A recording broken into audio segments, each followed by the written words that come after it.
સુરતમાં વસતા લોકો ચેતી જજો, કારણ કે કતારગામ વિસ્તારની અંદર એક જે ઘટના બની છે તે વિચિત્ર ઘટના સામે આવી રહી છે।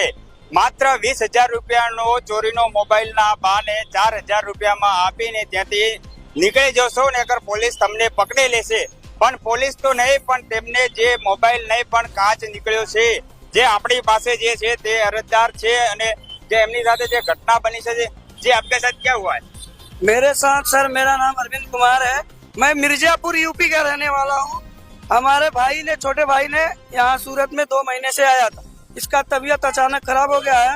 मैंने इसको दवा के लिए पैसे भेजे, ये दवा भी करा रहा था और मेरे पास आने के लिए फोन किया कि मैं आ रहा हूँ।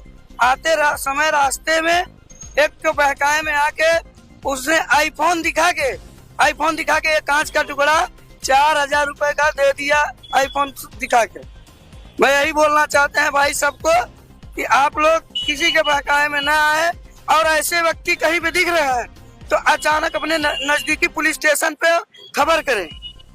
सूरत में जो लोग रह रहे हैं उन लोगों को क्या आप कहना चाहते हैं? हम सभी भाइयों से, सभी कामगार लोगों से यही बोलना चाहते हैं कि आप लोग किसी बहकाए में ना आए।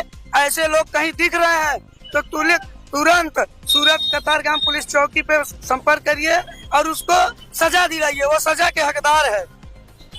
એ આયા હતા એ આપણે જેમને મોબાઈલ જેની સાથે છેતરપિંડી થઈ છે તે આ વ્યક્તિ હતા અને 20,000 રૂપિયાનો મોબાઈલ અને 4,000 રૂપિયામાં તાત્કાલિક પૈસા ગૂગલ પે થી ટ્રાન્સફર કરાવીને ત્યાંથી ફરાર થઈ ગયો છે, જે કે માત્ર 3 મહિના પહેલા જ અહીંયા સુરત આવ્યો હતો અને જ્વેલરીનું કામ કરી રહ્યો હતો।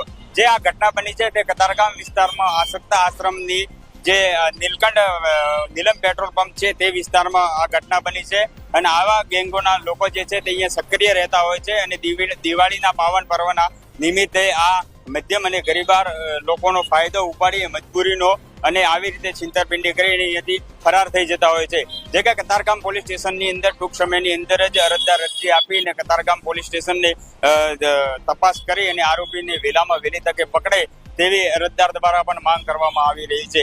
સુરત શહેરથી બીકે ટુડે ન્યૂઝનો રિપોર્ટ પરેશ પુરોહિત।